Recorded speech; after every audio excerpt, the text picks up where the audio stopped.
In a world full of challenges, there are incredible people making a difference, one cause at a time. KFGO for a Cause, brought to you by Neil Van Dam and the Van Dam Financial Group. KFGO for a Cause shines a spotlight on organizations and individuals dedicated to positive change.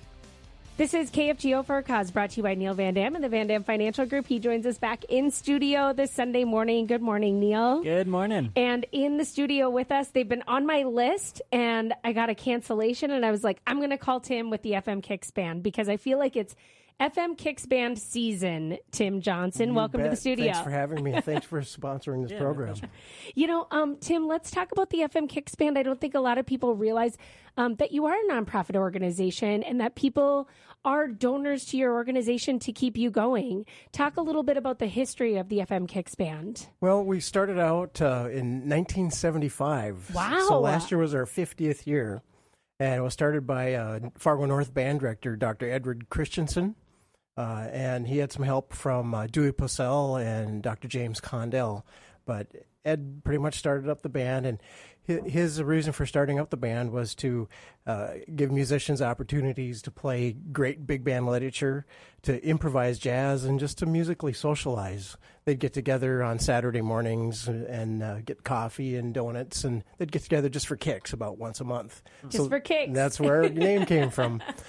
And then over the years, they played an occasional park concert or perhaps a private wedding or something, but not a lot of playing. And then Ed passed away in 2011, and I'm married to his daughter, Amy. So we took the band over, and over the course of the next few years after 2011, it started to grow. We started to do more summer park concerts and some artist residencies at schools. And then for several years, I was like, oh, should I try to make this a nonprofit? And finally, in 2018, I thought, this is it. This is the time. We have enough supporters. I think the ball is rolling enough. Let's go for it. So I incorporated it into a 501c3 in 2018. And boy, we've been going 0 to 60 ever since. Well, because it is for the musicians, right? It starts as an organization that's for the musicians, but it ends up being for the community. Like, it ends up being an organization that is for musicians, but also for anyone who loves music and wants to take in what you do. Well, that's exactly right. I really try to pick music and run the organization for the musicians. It's kind of a challenge. You know, you need to pick music that's interesting to play. And the musicians I have playing are, college band directors and high school band directors. I mean, very, very talented people. So picking out those charts, you don't want to pick a junior high tune for them. So you go through, I spend several hours picking good charts that I think are fun for them to play, feature certain artists, and that the community will engage in and enjoy listening to.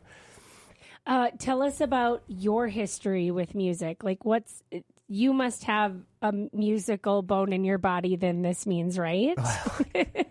Yeah, well, I grew up in a small town in North Dakota called Glenfield, Sutton McHenry. It's mid-Dakota now, and a town of 125 people. And I was in 8th grade, and there were 2 trombones in what they called it the stage band, not the jazz band, but the stage band. And we were going to have a concert, I think, in April. And the lead trombone was a senior. I was an 8th grader, and he had an appendicitis.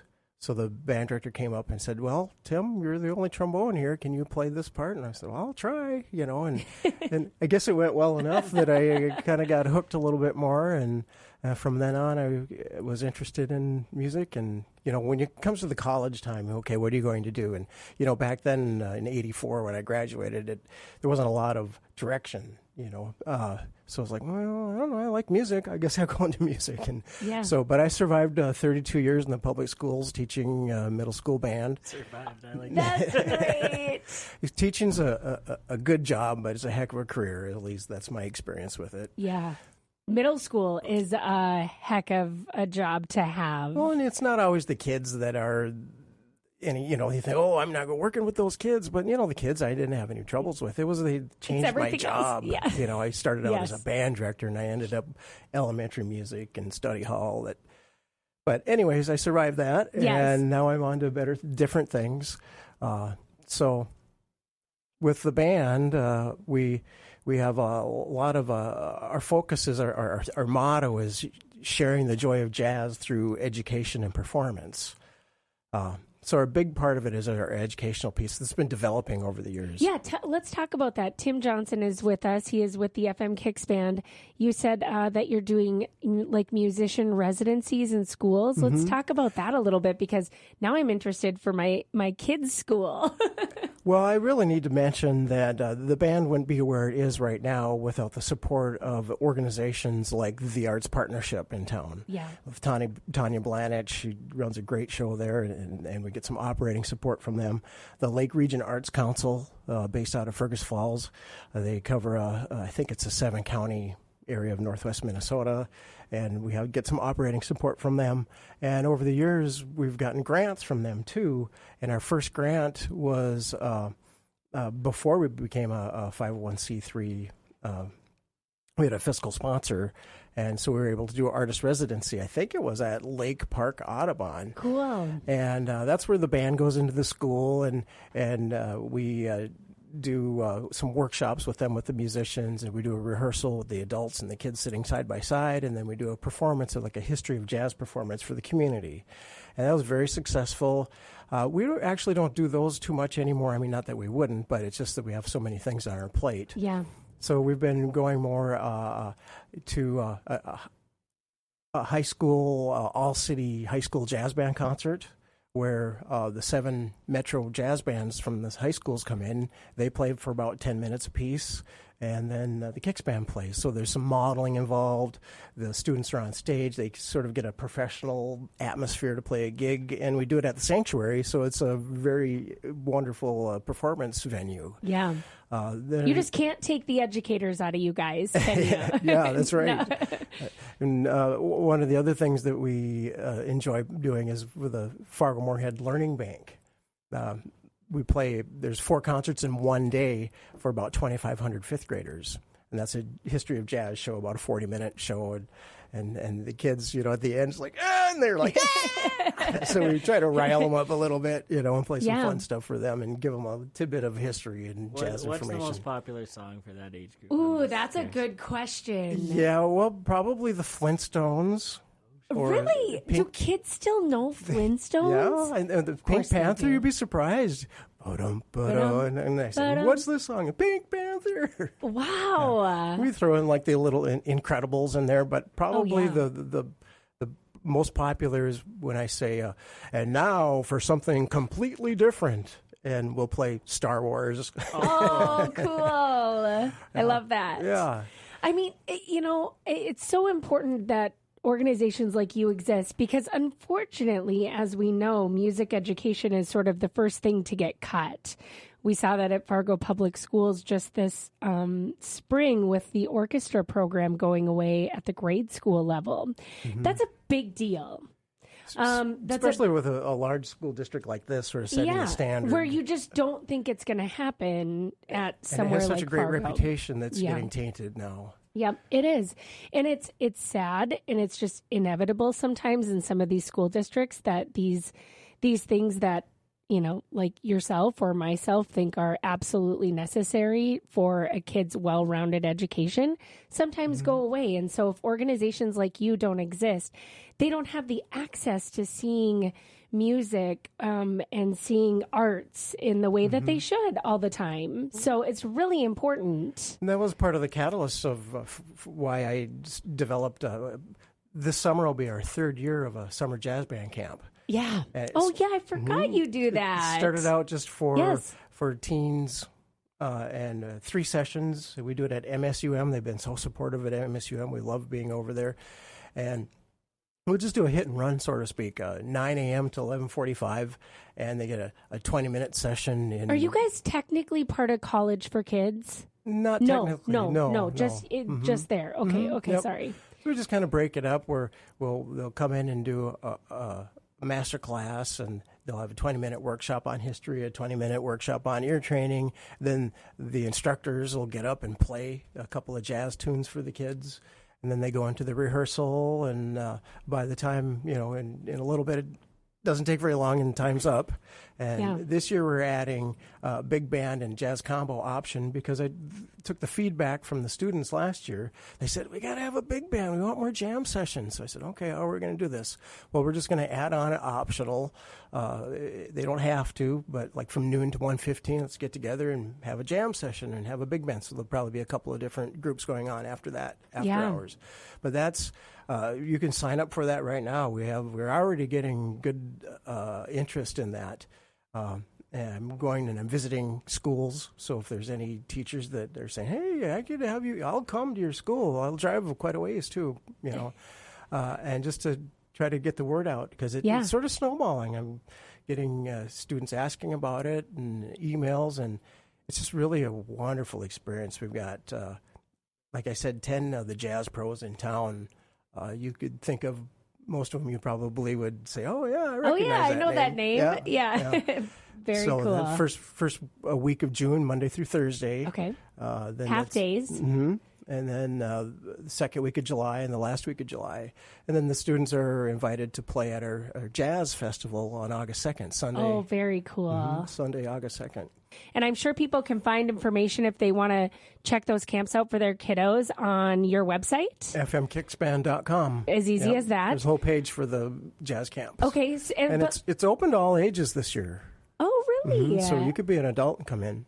Oh my gosh, I love that. There's 3 groups of beginning, intermediate, and advanced during each session. So. How great. Yeah. Okay, so that's open coming up this summer. What else do you have on tap that people should put on their calendars? Well, a typical year, we have about 20 performances. One of the things we picked up a couple of years ago was called a Big Band Bash, where this year we had 7 big bands come in and to play for a half hour. So it was on a Sunday afternoon from 1:30 to 5 at the TAC music venue. And there's a band from Detroit Lakes, a band from Grand Forks, the Kicks Band. There's a high school band, a jazz band that's sort of self-governing, sort of picked up. And these students came up after jazz camp last year and said, we're starting a big band. And we auditioned some kids, and they're going. They play great. Wow. There's also a college mostly college age big band, and the Isaac Holmuth, who's directing that, said, I just there are a lot of great college players that didn't have a place to play. We put a big band together, and so one of the people from my team was in that. Actually, awesome. He was just talking about that. Yeah. So that's one way. The Big Band Bash, that's in February, and then in April we do our All City High School Jazz Band concert at the Sanctuary. And now this year, I'm picking up, I just thought, let's do a shared concert. It's on April 19th. Part of April is Jazz Appreciation Month. So we have the Digging Justice Big Band, which is the high school group, the Red River Jazz Orchestra, which is the mostly college group, and then the Kicks Band. So we're just going to have 3 big bands, and that's on April 19th. And then we go through in June. Of course, we have the summer jazz camps, but we also have summer park concerts. You can check out the exact dates on our website, fmkicksband.com. But in June, we'll have a park concert at Gooseberry Park. And I'm having the Lakes Area All-Stars. That's another big band, community big band from the Fergus Falls area. That's going to drive up and play Very for cool. a half hour, 40 minutes, and the Kicks Band will play. Just share the joy of jazz. Yeah. That's our motto. I love that April is Jazz Appreciation Month. I didn't even know that when I booked you, but this is perfect. It just feels like April is kind of like FM Kicks Band season. We're getting ready to enjoy concerts outdoors, and we're finally getting to spring. Well, the beginning of the month didn't look like spring, but we're going to get there. We're going to get there. Yes, we'll get there. And okay, so April 19th in terms of this month for people to write on their calendar as a place to go. The Big Band Continuum. The Big Band Continuum. And I love the collaborations with all of these other communities that are close to us that you have. Well, when you get people together or groups together, some people think, well, who's the better band? Or is it? But in my mind, it's not a competition because you can have, 10 people lined up and come up and at a jam session or a band and play. It's like, wow, that's great. And then the next person plays, you go, wow, that's great. And the next person plays, that sounds different, but that's awesome. And so it's just a collaboration of music and camaraderie. Yeah. You know, I love that. socializing. I love that. You also make clear that if someone hasn't experienced these performances, what are they waiting for? This is a really cool opportunity that exists for everyone in our community and really accessible. Some people might say, I don't like jazz. Well, this is a jazz band, and we play all styles. I mean, we'll play some funk. We'll play some, we have a jazz waltz that we're playing. There's some rocky tunes, shuffles, a ballad. But, we're all jazz-oriented, of course. Sure, yes, of course. Then July comes along, and this July, we're going to have Monroe Wright III from Minneapolis. He's come up several times before, but he's an excellent crooner, vocalist. He sings the Sinatra tunes, and he's going to perform with us at our July concerts. On June 11th, a Thursday, is our first Summer Park concert at Gooseberry Park. And then on July 9th, we have another Summer Park concert at Gooseberry. Then we're going to Fergus Falls, Riverfront Spies Park at Fergus Falls. That's on the 10th, Friday the 10th. Those all start at 7 p.m. And then we have the last week of our summer jazz camp that kind of goes into our jazz festival. Saturday, August 1st, I'm adding a jazz night concert. It's at the 4x4. That's above the Side Street Bar and Grill. Oh, yeah. 4th Avenue and 4th Street. Yeah. And got the Brecker Brothers tribute. Oh, with cool. Russ Peterson and Tom Strait in his rhythm section. Yeah. I'm bringing in some musicians. We got a musician. His name is Ryan Christensen. He's a Grand Forks native, but this guy is a trombone master. He played with the Dallas Brass, and he teaches in college in Wisconsin. He plays in the Chicago area. He's very talented. And equally talented is a Fargo resident that's now moved to the cities, Race Hoagland. He's coming up. And then I don't think it's been 10 years, but it's probably pretty close. He was a doctorate student at NDSU, and now he teaches in Sioux Falls. His name is Brian Hannigan. So those three folks are coming up, and we're going to get them together and play on August 1st up at the 4x4. And we're also having the Mardi Gras Kings. That would be like Dr. Matthew Patno and Dr. Jeremy Brecky, and I think Bruce Geske in his rhythm section. And, cool. And I'm trying to figure out if there's going to be enough time in the night to add the Kicks band to play or not. So we might take the stage really late. But, all of our Summer Park concerts are free, but I am ticketing for this one on August 1st. Sure. Bringing in those folks. It'll cost a little bit. And you can find all the information, fmkicksband.com. You can become a sponsor. You can donate. You can hire the band. You can see all of the events. If you're interested in the jazz camps or any of the summer concerts, they're going to all be there.